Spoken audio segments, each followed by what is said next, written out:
Buenas noches, espero que todos se encuentren muy bien. Antes de comenzar, te quiero dar las gracias, Néstor, por la invitación y agradecerte por hacer de este espacio algo académico y algo para que todos los que estamos fuera de Venezuela nos sintamos un poquito como en casa, Más cerca. más cerca, sí. Bueno, la presentación de esta noche está enfocada en la parte periodontal y vamos a hablar del nuevo capítulo de la nueva clasificación de enfermedades periodontales y perimplantares que eh, presentó la Academia Americana de Periodoncia el año pasado a partir de marzo. Entonces, esta es la nueva clasificación en la que le hacen un arreglo, una diferencia bastante grande en todo lo que es las periodontitis, las agrupan en un solo caso, modifican otras condiciones y agregan lo que no existía en la clasificación anterior, que es lo de los implantes, perdón, las enfermedades perimplantares. Lo dividen en cuatro grandes grupos, la salud perimplantar, la mucositis y la hiperimplantitis, y las deficiencias en los tejidos duros y blandos alrededor de los implantes. Un momento que me... Ok, a ver, esto me distrae y quiero ver si lo... Ok. Entonces, las condiciones y enfermedades perimplantares, como te decía, van a estar divididas así. Y lo primero que vamos a hablar, o con lo que quiero iniciar, se quedó pegado. A ver. Ok, es este artículo en el que Está corriendo. Ok, en el que se presentan la etiología de las deficiencias en los implantes dentales en los tejidos duros y blandos. Entonces ya sabemos que cuando queremos colocar implantes tenemos básicamente dos tejidos que son los protagonistas. Los tejidos blandos, que es la mucosa perimplantar, y el tejido duro, que es el tejido óseo.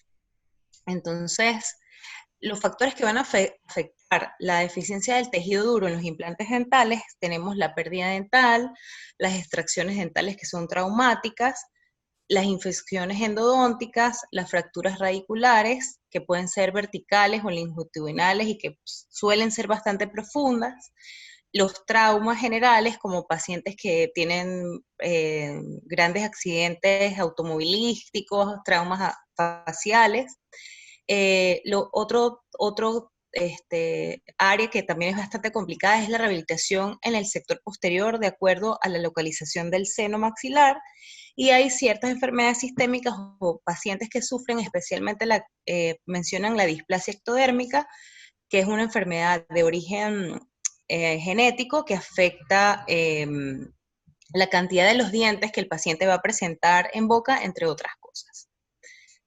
Entonces tengo esta panorámica porque los pacientes que vienen a implantes o quieren que se les coloque un implante dental, pues debemos tratar de que el paciente esté lo mejor, sí, lo mejor cuidado antes de colocar un implante dental. Vemos en este paciente que presenta, como les decía, enfermedades infecciosas, presenta periodontitis, secuestros radiculares, reabsorción ósea en los posteriores. Entonces, la importancia de que cuando se le va a colocar implantes dentales a un paciente, el paciente esté en condiciones óptimas y sanas antes de proceder a esa cirugía. También tenemos deficiencias que se van a presentar en los implantes posteriormente a la colocación de este. Entonces tenemos deficiencias en las estructuras o en los dientes vecinos que pueden ser dehiscencias, fenestraciones, defectos infraóseos, socavaciones linguales, malposición de implantes adyacentes, otros implantes con perimplantitis, sobrecarga mecánica y el grosor del tejido blando, que es uno de los grandes fuertes de los que vamos a estar hablando hoy. También presentamos a los pacientes que se les han colocado implantes y después, posterior a la menopausia, en el caso de las mujeres, presentan osteopenia o presentan eh, bueno, se les tiene que medicar con bisfosfonatos y aquellas que van a tratamientos de cáncer y que son irradiadas por presentar cáncer y les damos radioterapia. Entonces tenemos, como les decía, las condiciones que no son óptimas, tenemos el hueso que es el protagonista y lo importante es que el nivel óseo es el que le va a dar el soporte al tejido blando, que es del cual van a partir o generalmente van a partir las enfermedades que afectan a los implantes desde el punto de vista periodontal. Entonces, también tenemos, como les contaba, el segundo protagonista son los tejidos blandos en los implantes dentales. Tenemos deficiencias en el tejido previas a la colocación de implantes causadas por pérdidas dentarias, que como lo sabemos, el alvéolo se reabsorbe y pues ese tejido cambia, deja de ser queratinizado y los pacientes que tienen esas pérdidas dentales de larga data, pues se hace un poco más complicado solventar y colocar implantes nuevos en ese tipo de pacientes. También tenemos pacientes con enfermedad periodontal. El paciente que viene después de una enfermedad periodontal tiene secuelas porque tiene un periodonto reducido, tiene pérdida en las alturas de las papilas, puede presentar movilidad dentaria y además en la enfermedad periodontal per se considera un factor de riesgo para la colocación de los implantes y como lo había mencionado anteriormente, enfermedades sistémicas como la osteogénesis imperfecta. Entonces, acá les muestro, tenemos un paciente con una periodontitis, según la nueva clasificación, esta sería una periodontitis estadio 3, grado A, generalizada, en el que vemos que el paciente tiene, como lo mencionábamos, defectos óseos, tiene lesiones en las furcas, reabsorción ósea en el sector posterior a causa de la periodontitis que tuvo. Entonces, todos estos factores previos a la colocación del implante pueden repercutir una vez que el paciente reciba el implante dental. ¿Qué sucede con los tejidos blandos después de que se les coloca el implante? Pues tenemos también lo que es clásico, la falta de hueso bucal o la retracción de la tabla vestibular, que es uno de los grandes problemas que se presenta. Perdemos o tenemos defectos en la altura de la papila, la presencia o no del tejido queratinizado, que aquí hablamos de la mucosa queratinizada, que es como el componente igualitario a lo que es la encía. Tenemos migración dental y cambios esqueléticos que se presentan de por vida. Todos sabemos que los dientes van a seguir migrando generalmente hacia oclusal y hacia mesial. Luego vamos a hablar de lo que dice salud periimplantar. El mismo workshop presenta este capítulo y nos dice cuándo realmente un implante está sano. Linde y Araujo lo presentan y en él se van a evaluar como los aspectos básicos que debe presentar un implante para considerarse sano. Entonces, para que el implante se considere sano, vamos a tomar en cuenta la zona de la colocación de ese implante. Idealmente tenemos la primera foto, que es ese caso ideal que tiene dientes naturales alrededor, que van a mantener la altura de la cresta ósea, la papila. Vemos que esto puede ser un implante posexodoncia, puesto que la encía queratinizada está completa, presenta el volumen ideal, pero no todos los casos son así y son ideales. Tenemos otro, como es esta foto, que tenemos un reborde que ha perdido altura, ancho, espesor, y en este tipo de reborde pueden empezar a ocurrir este tipo de problemas cuando se presenta la mucositis o la preimplantitis. Y luego tenemos zonas o pacientes que tenemos y vamos a colocar el implante sobre la mucosa masticatoria. Entonces, la mucosa masticatoria per se, hay zonas que van a estar ausentes de queratina. Entonces, vamos a hablar de la mucosa periimplantar. Esto se asemeja un poco, como les contaba anteriormente, al diente. La mucosa periimplantar tiene su componente apical, que está compuesto también por un epitelio del surco, un epitelio de unión, y tenemos el tejido conectivo. A diferencia de los dientes, este tejido conectivo tiene un componente fibrilar y colágeno mucho más grande que el de los dientes, y es mucho menos vascularizado.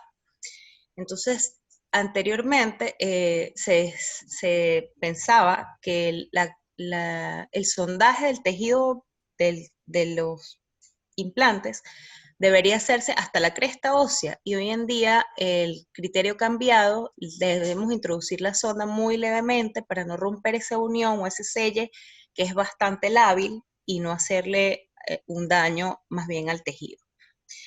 Entonces tenemos que desde donde está la unión mucogingival hasta el margen de la mucosa es lo que se va a llamar mucosa queratinizada.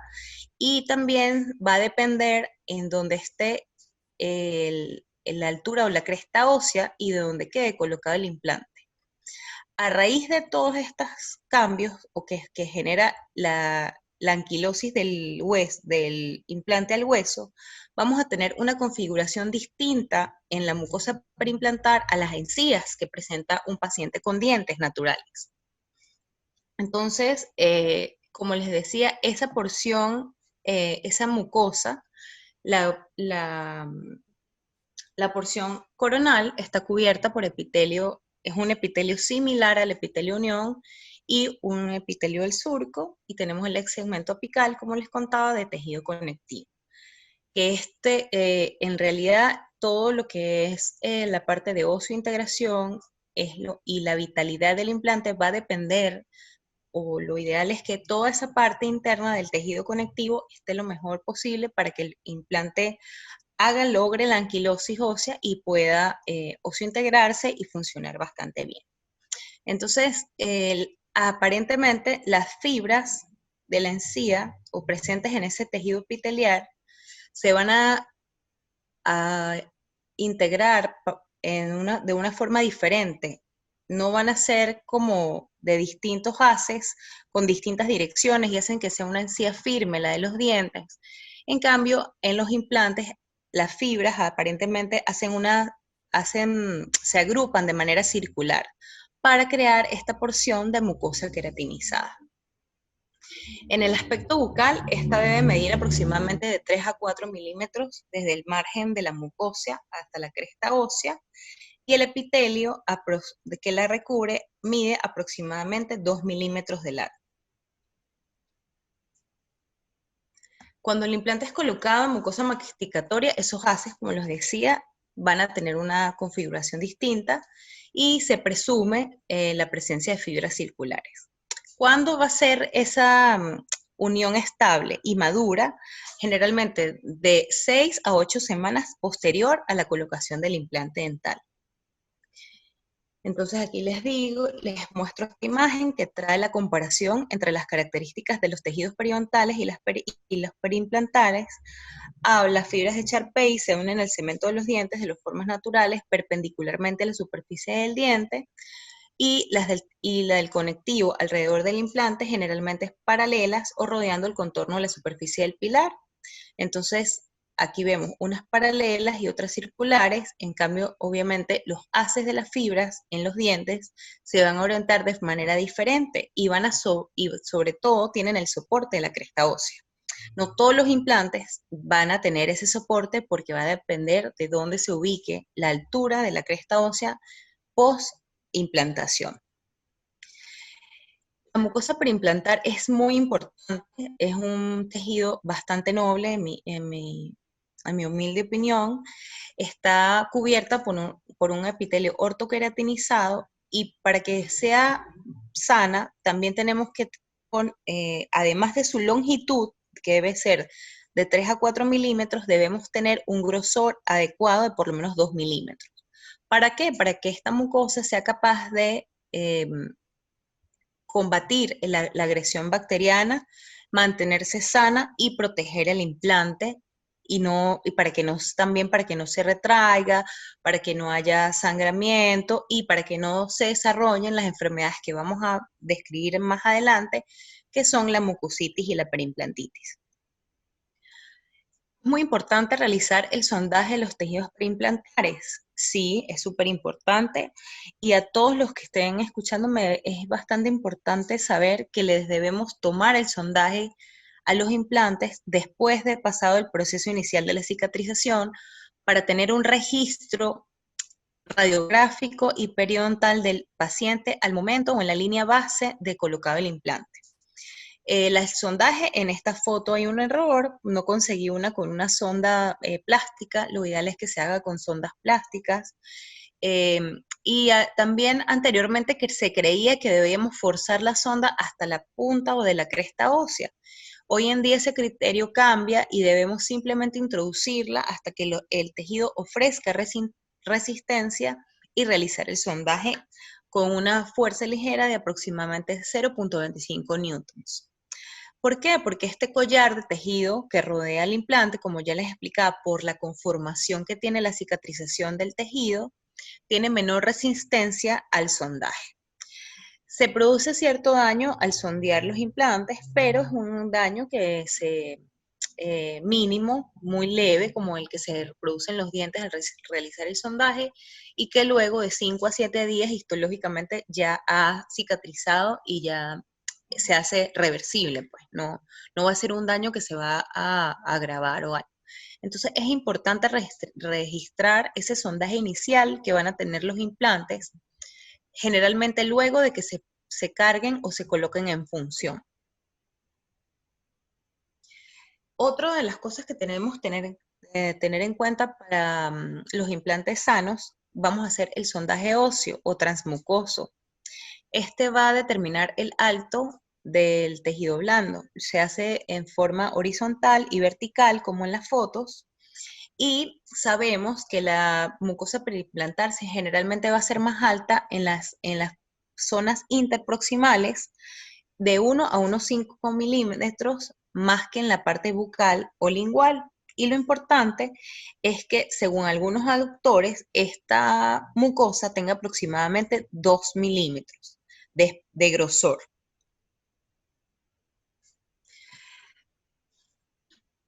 El sondaje óseo también en este capítulo menciona ciertas medidas para que tengamos éxito colocando los implantes.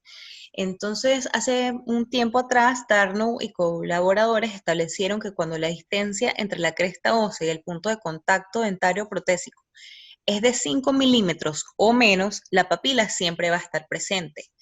Todos los pacientes que tienen implantes o que se ponen un implante tienen en mente tener una zona estética, poder reírse, además de mantener la función de los dientes.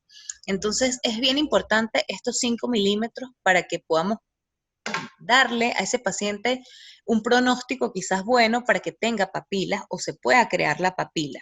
Como en esta foto, esto es lo ideal. Y es un trabajo que lo hace generalmente el protecista, que lleva tiempo, que debe ser poco a poco. Se debe también hacer a expensas del tornillo de cicatrización para que esto llegue a verse de esta forma.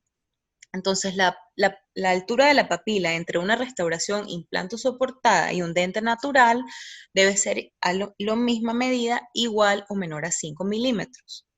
Y la dimensión entre dos restauraciones soportadas por implantes o el espacio entre una y otra debe ser de en promedio 3 milímetros para que se cumpla este requisito y el paciente pueda tener una buena papila.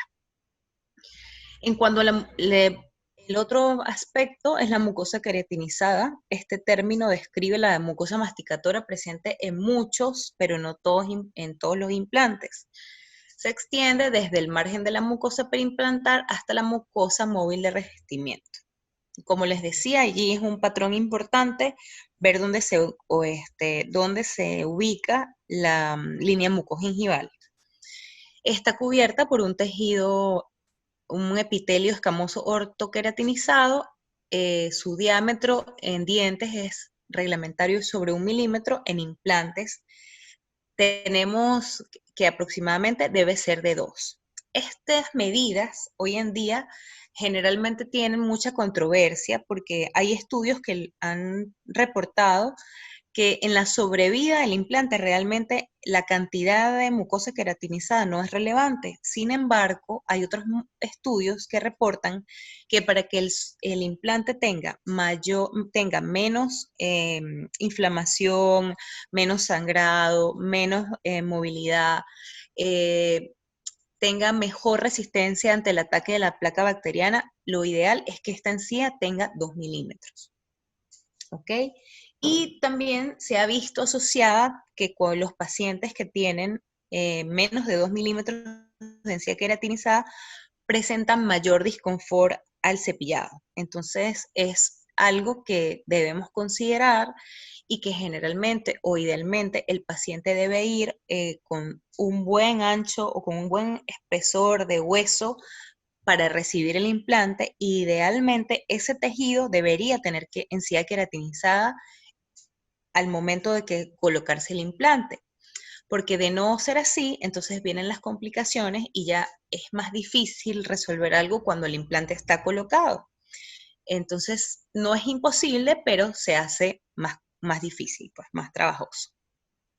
Entonces, les digo esto porque, bueno, por lo menos acá, este paciente se le coloca el implante y vemos que tiene exposición, se le empiezan a ver las roscas, se le empieza a transparentar el color del metal y el paciente empieza a sentir disconfort con el implante. El implante puede estar funcionando, puede estar perfectamente el paciente puede estar masticando, pero esto empieza a hacerse o sea, es una disconformidad por parte del paciente. Entonces, hay que operarlo, hay que hacerle técnicas para corregir eso y entonces son 2 cirugías que se le añaden al paciente.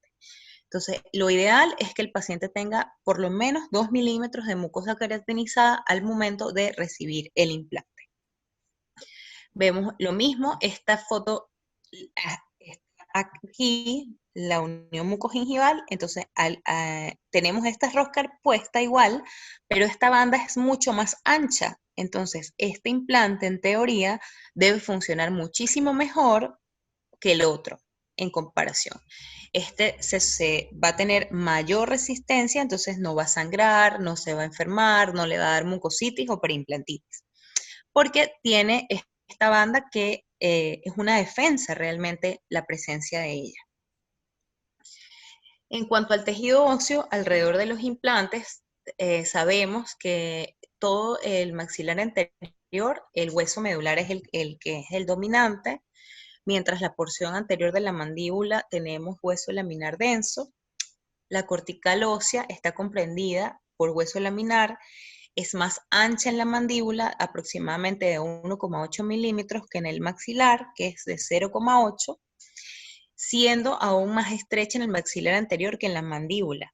Entonces tenemos las tomografías computarizadas, que es bien importante usarlas, y medir el grosor de esa tabla ósea al momento de colocar un implante, que también idealmente ese grosor debería ser de 2 milímetros para poder colocar nuestro implante. La osseointegración, bueno, es un término que ha ido variando, se ha ido actualizando. Brånemark inicialmente cuando lo planteó hablaba que era un contacto implante-hueso a nivel microscópico, sin embargo, posteriormente Albertson y Zenerby dijeron que es una conexión estructural directa y funcional entre el hueso vivo y la superficie de un implante portador de carga. Entonces, allí es cuando el implante es capaz de soportar cargas, es que vamos a hablar de que un implante está osseointegrado. ¿Cuánto lleva aproximadamente para que un implante se osseointegre? Es un periodo que lleva aproximadamente de 6 a 3 meses, de 6 semanas a 3 meses.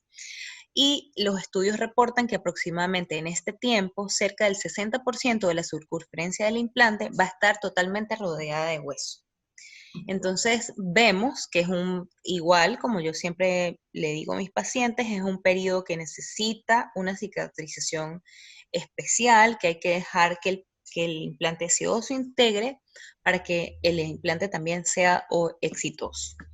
Entonces, el artículo también mencionaba si hay diferencias entre el tipo de implantes que se use. Entonces dice aproximadamente que las superficies rugosas van a mejorar la formación ósea temprano y el contacto implante-hueso.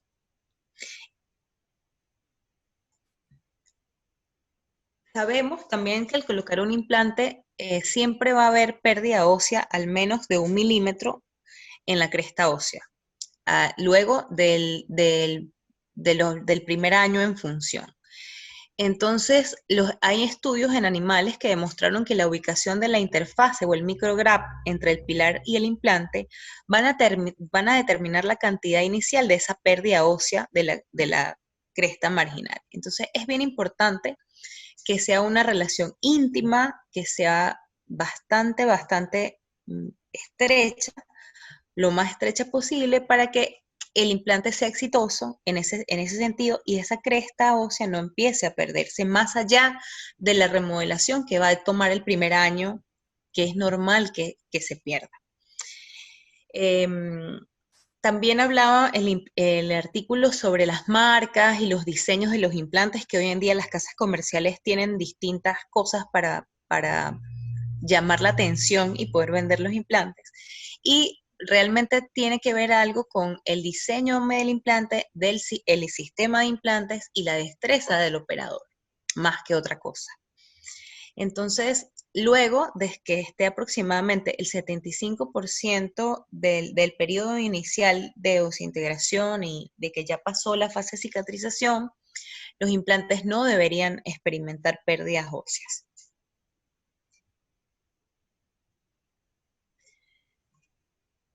Todos estos, yo les traje también los artículos para que los puedan, el que lo quiera leer, lo quiera revisar con más detalle y detenimiento.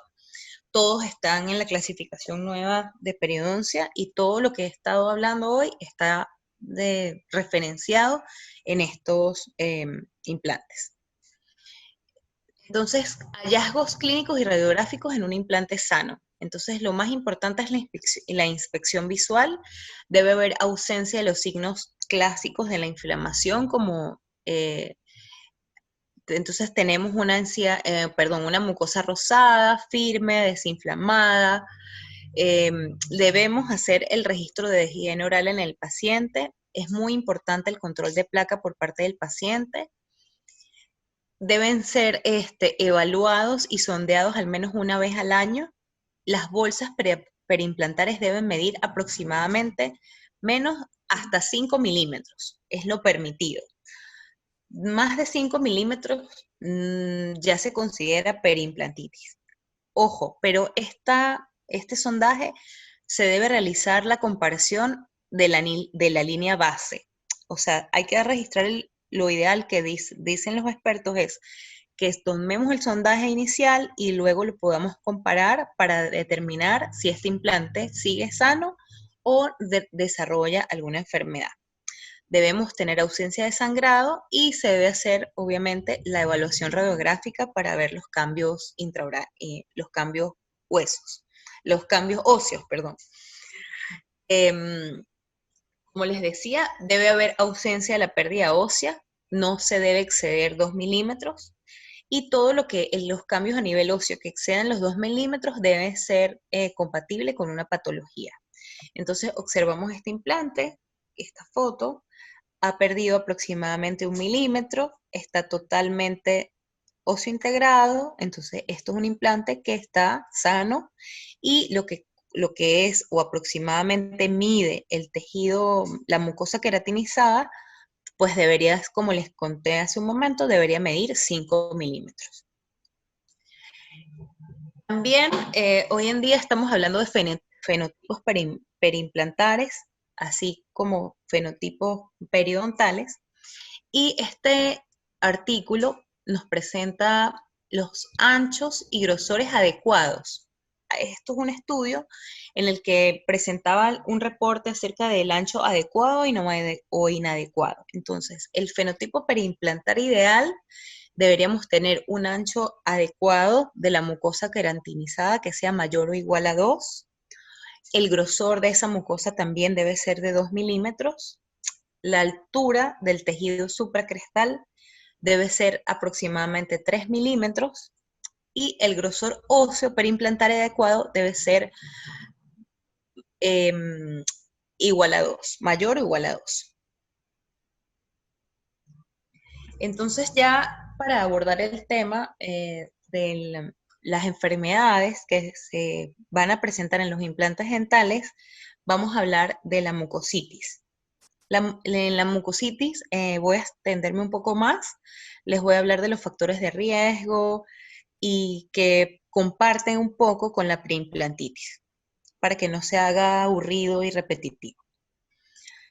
Entonces, la mucositis preimplantar es una lesión inflamatoria de la mucosa que rodea el implante sin pérdida ósea preimplantar o pérdida continua de hueso marginal. Entonces, es muy, muy importante, la mucositis está limitada al tejido blando que rodea el implante. Como lo vemos en la foto, la encía empieza a cambiar, la mucosa, es que la mucosa empieza a cambiar de color, se hace roja, edematizada, inflamada, sangrante, y lo puse en negrita porque la causa o el motivo de consulta del paciente es dolor. El paciente siempre le va a doler. Entonces es cuando acude al dentista y empezamos a mirar esto qué es lo que está presentando el paciente. Entonces tenemos sangrado del sondaje, eritema, supuración, inflamación, enrojecimiento y dolor. Como podemos observar acá, se desarrolla en una relación causa-efecto con la cantidad de placa que acumula el paciente. Es bien, bien importante, doctores, que los pacientes que reciben implantes dentales se cepillen. Aproximadamente tenemos un OR o una probabilidad de 14 para que el paciente desarrolle perimplantitis cuando presenta mala higiene oral y para que desarrolle mucositis 1R de 3. Entonces los pacientes que no se cepillan, al igual que los pacientes que tienen dientes, van a presentar perimplantitis o mucositis. Como les decía, pues se ve acúmulo de placa, bastante placa alrededor de los implantes. Y vamos a hablar de factores de riesgo. Entonces, el factor de riesgo, un poco repasando el término, que es bien importante, es todo aquel factor ambiental, biológico, conductual, confirmado temporalmente por estudios longitudinales, que si está presente incremente directamente la probabilidad de que ocurra una enfermedad, y si está ausente o es eliminado por parte del paciente, va a reducir la probabilidad de que esta enfermedad se presente. Entonces, hoy en día, como les decía, estamos expuestos a factores ambientales, de riesgo, y que ya han sido, em, em, han sido como establecidos por la Academia Americana de Periodoncia. Entonces, vamos a hablar de los factores de riesgo generales que van a hacer que el paciente sea susceptible ante la biopelícula que induce esa mucositis. Pacientes que fuman cigarros, pacientes que tuvieron radioterapia, pacientes que presentan diabetes y mal control de la diabetes, especialmente con valores de hemoglobina glicosilada mayores a 10. Estos valores, incluso hay otro estudio que reporta valores de hemoglobina glicosilada mayores a 7, se van a relacionar con mayor sangrado y profundidad del sondaje en los implantes. Entonces, muy importante el control metabólico del paciente y muy importante también controlar qué tanta cantidad de cigarrillos fuma el paciente y saber que eso, pues, lamentablemente, le va a generar un riesgo para que pueda perder los implantes. Entonces, ese riesgo de fumar cigarrillos, tenemos un OR de 0, estoy recordando los números porque no me los aprendí, 3,7. La radioterapia tenemos un OR de 2 y también tenemos que los hombres van a tener un OR de 1,7 para presentar o desarrollar mucositis. Hay estudios que establecieron factor de riesgo con el género masculino. También tenemos factores de riesgo locales clásicos de la periodoncia, higiene general, acumulación de biofilm, mal control mecánico por el paciente y el tiempo en función de los implantes. Es bien importante que todos los implantes que tengan a partir de 6 meses, el estudio reporta que hasta 5 años, pero yo pienso que todos los pacientes que tengan un implante funcionando por más de 6 meses deben acudir a una terapia de mantenimiento en la cual el paciente debe recibir un raspaje alisado radicular sobre implantes que se realiza con curetas de plástico, con anestesia infiltrativa, para remover la cantidad de placa. Debemos enseñarles que se pueden pasar la seda, el cepillo interproximal. Lo importante es que el paciente pueda controlar la placa porque es una relación causa-efecto y es lo que les va a causar el daño realmente en los implantes. Volvemos en las dimensiones de la mucosa queratinizada. Vemos que también una mucosa como esta, que era más delgadita, en grosor y en altura, va a presentar también mayor susceptibilidad de ese implante de enfermarse de mucositis con un OR de 1,6. Entonces tiene 1,6 más probabilidades de que le produzca mucositis. Muchos estudios, como les decía, reportan que el ancho inadecuado es menor a 2, pero otros estudios no encuentran asociación con esto. Esta medida es bastante controversial y en situaciones donde el control del biofilm sea inadecuado y el paciente tenga disconfort, pues lo importante es regenerar o colocarles, injertar esa zona para generar un mayor ancho y que no presente sensibilidad. Sin embargo, como les decía, con la sobrevida del implante, los estudios no presentan, dicen que la cantidad de encía, la mucosa queratinizada no es esencial. Sin embargo, yo difiero un poco porque a mí me parece que sí es bastante importante que el ancho se mantenga para que el paciente de per se pueda tener una buena higiene y no se le vaya a desarrollar esto en la boca. Los márgenes de las prótesis, como con los dientes, son otro tipo de riesgo. Vemos estos implantes en los cuales esto quedó subgingival y pues lamentablemente la norma debe ser que estén al ras de la mucosa queratinizada o sobre esta para facilitar el control del biofilm. Y está demostrado que si el borde de las restauraciones están supramucosos, pues va a disminuir la presencia de las bolsas en el implante dental. También los protecistas que tienen recomendaciones para que la cantidad del cemento sea la necesaria, la mínima necesaria. El exceso debe estar localizado al ras o sobre el margen de la mucosa. Se recomienda cementar individualmente cada pilar y también se presenta que aquellos implantes que son cementados van a tener más mucositis que aquellos implantes que se restauran con prótesis atornilladas. Entonces, periodontalmente, ¿qué se puede hacer con estos pacientes que nos llegan a nuestras consultas con mucositis? Entonces, lo primero, doctores, darles instrucciones de higiene oral adaptadas a cada paciente y a sus destrezas, motivarlos para que lo hagan. Deben tener un control óptimo y aprender a limpiarse sus implantes. Se les puede hacer debridamiento mecánico con o sin la aplicación de clorexina en gel. Y esto es un prerequisito para prevenir la preimplantitis. Entonces, después de que hacemos todos estos procedimientos, aproximadamente la mucositis se elimina o tarda en resolverse clínicamente 3 semanas. Entonces, es bastante rápido. Vemos que en un mes, en una cita, citamos a nuestro paciente, le limpiamos todos los dientes que haya que hacer y incluso se puede hacer gingivectomía alrededor de esta mucosa cuando está súper agrandada y después de 3 semanas aproximadamente el paciente está óptimo nuevamente y está súper bien. Entonces, hallazgos clínicos y radiográficos para mucositis tenemos, como voy a repetir, enrojecimiento, tejido blando, brillante, dolor, sangrado, supuración, a veces sí, a veces no, incremento de la profundidad del sondaje comparado con la línea base. Vemos que no debe haber en la radiografía intraoral pérdidas óseas en mesial ni en distal. No debe haber cambios óseos mayores a 2 milímetros después de que el implante entra en función, y la presencia de pérdida ósea mayor a 2 milímetros, entonces ya nos cambia el diagnóstico y sería una preimplantitis.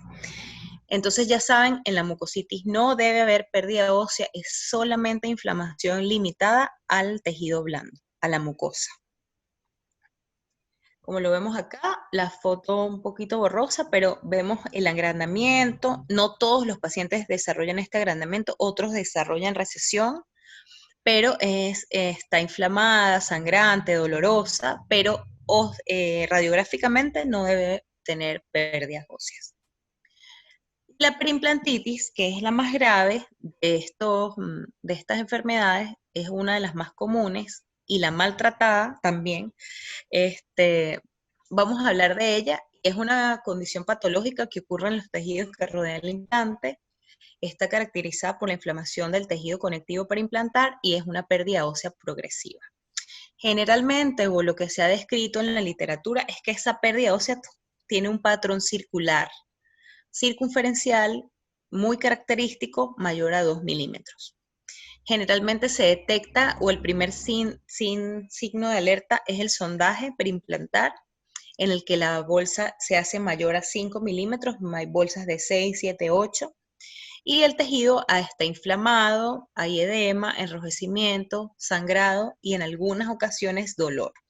También hay muchos pacientes, ahora me llegó una paciente última nueva, bueno, los que no lo saben, emigré, estoy empezando nuevamente acá, y el motivo de la consulta de esa paciente fue: doctora, tengo mal olor, y son las imágenes que les voy a mostrar más adelante. Factores de riesgo para estos pacientes con perimplantitis, historia de periodontitis.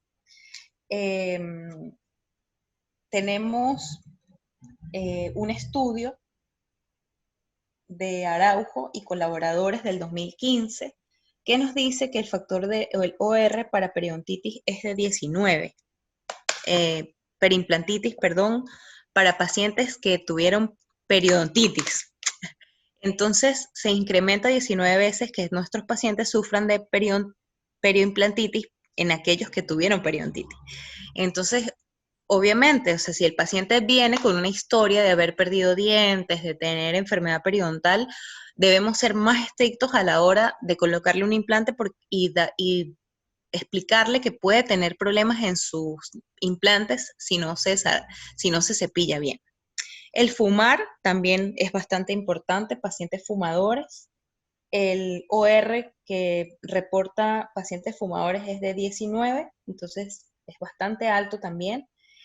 El control de placa es 14, súper importante también. Entonces les puse esos números que son como los más importantes.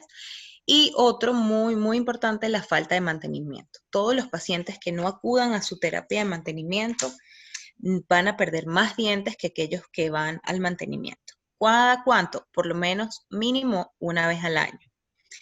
Actualmente, para determinar el mantenimiento y la cantidad de riesgo que presentan los pacientes, se está haciendo un polígono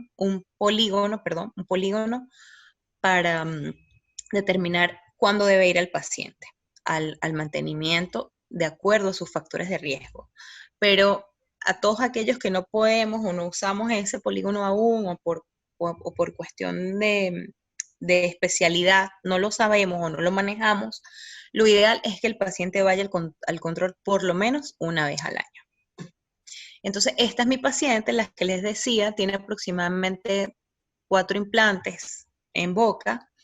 Tenemos que es el problema, como yo le digo, este implante con perimplantitis no tiene movilidad, está bastante anclado al nivel óseo en la parte apical. Este que de la zona posterior está bastante bien, está sano, la paciente tiene una buena higiene oral, no tiene reportes de periodontitis.